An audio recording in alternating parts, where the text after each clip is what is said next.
Happy Saturday everyone, we are here at Herrings Activity Farm and Bird Prey Centre. Here we're doing something a little bit different today. We are coming and doing a falconry experience here with a lot of these guys, like this little guy behind me here.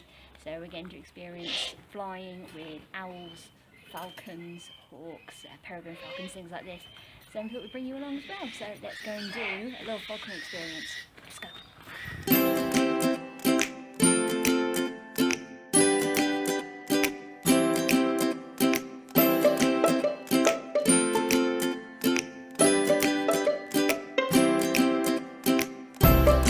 Now, when it does come to tasty morsels, Fraggle here today, he's only being fed day-old cockerel pieces as he flies, but when it actually comes to him catching his dinner in the wild, he's going to hunt an abundance of different fish, but when it comes to the more unusual things he likes to eat, Fraggle will sometimes go for things like baby crocodiles as they bask on the surface of the water, and even things like tortoises from time to time. And one of his favourites, and it actually makes up a large part of a lot of African fish eating diets, is flamingos. So with old flamingos, unfortunately for them, they are all a bit daft, and they all do gather in quite large groups. So you'll find, say, 100, 200,000 flamingos are all just standing, kind of feeding, dancing with one another. And then unfortunately for them, an African fish eater has spotted them from a couple of miles away, then he just goes diving into the group of them. And just out of odds, you'll find that he'll generally end up with one of them in his feet, as they all panic to try and take off. You even find things like baboons hunt flamingos. They grab their legs as they take off, they pull them out of the sky, so there are quite a few animals to hunt them. Well, Pierre there, guys, is just showing you natural behaviour. So, living on the mountains of the Andes, you'll actually find Pierre will dig up all kinds of bugs and worms and insects that are on the mountainsides in different levels of gravel, so whether it's quite tough earth or soft earth. Oh, Marjorie, well done! Good job! These birds are loving life today. So you even see there, Marge, not technically a bird that is going to kind of dig up her food. So her food is just kind of crawling along the ground, worms or mice or whatever fish, insects, she's going to eat them. So with Marjorie here, being a white stork, one of her favourite things to eat when they migrate over to Africa are actually locusts. You know, they're nice tasty bugs for them. Other than that, they do eat a lot of small fish, like little Pipilia.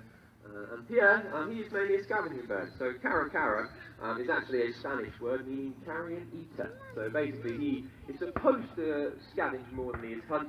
And when he does hunt, it is mainly smaller stuff, so small mammals and rodents, or mainly insects, okay? If he's going for bigger stuff, he's going to follow vultures, Pierre, so he's going to follow the world's largest flying bird of prey, the Andean condor. Now, once the Andean condor have found a nice tasty carcass of a donkey or whatever to tuck into, you'll find Pierre will watch them, he'll follow them around, and then he's going to try and sneak his fair share of whatever carcass they've found. Now with Marge, you just saw they're taking a little dip. It is a hot day, eh? But with Marjorie, them long legs are designed for that kind of purpose. So they are meant to wade through marshes and swamps and small kind of lake beds and ponds, rivers, and things like that. And that's where she's going to find all them tasty little fish or little insects that are on the top of the water there.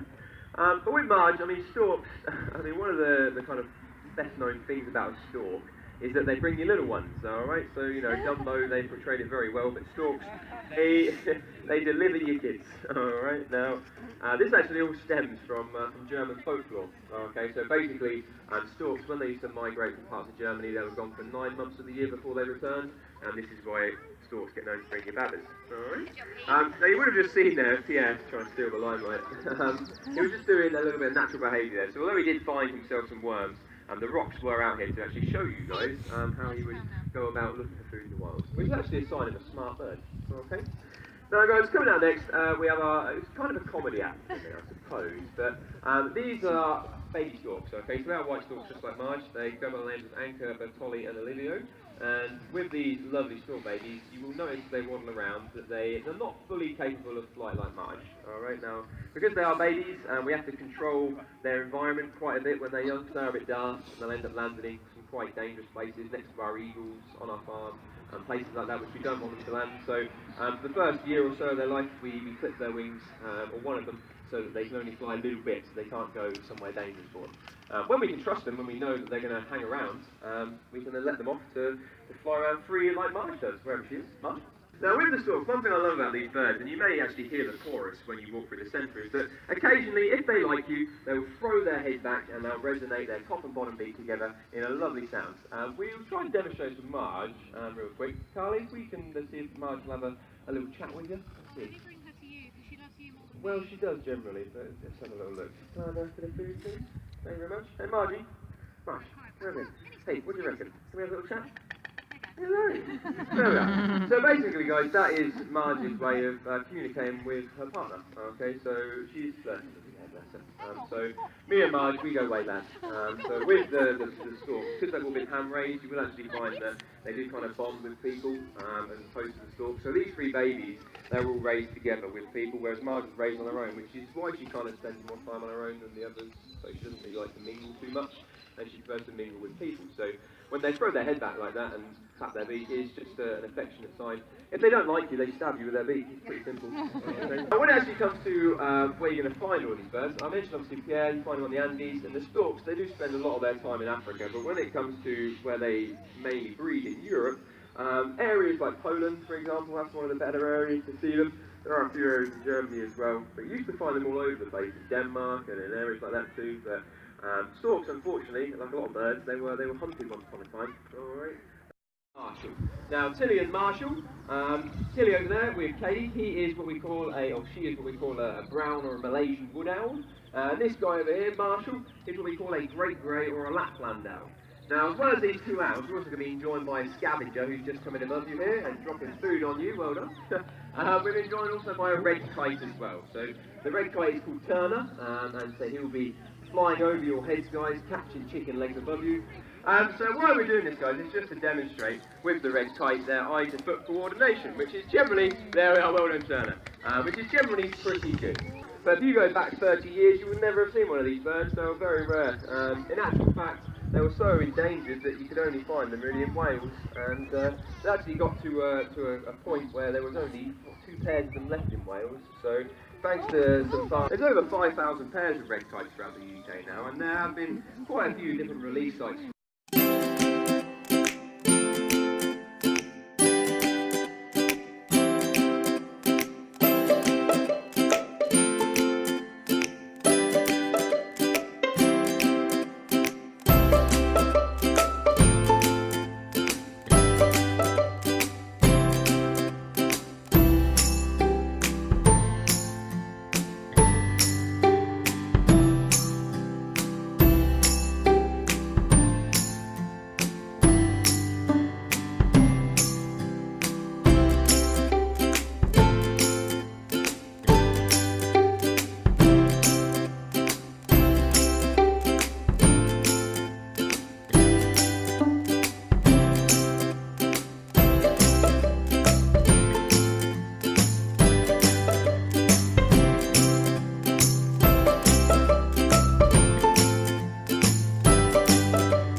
experience, and it's been a brilliant day.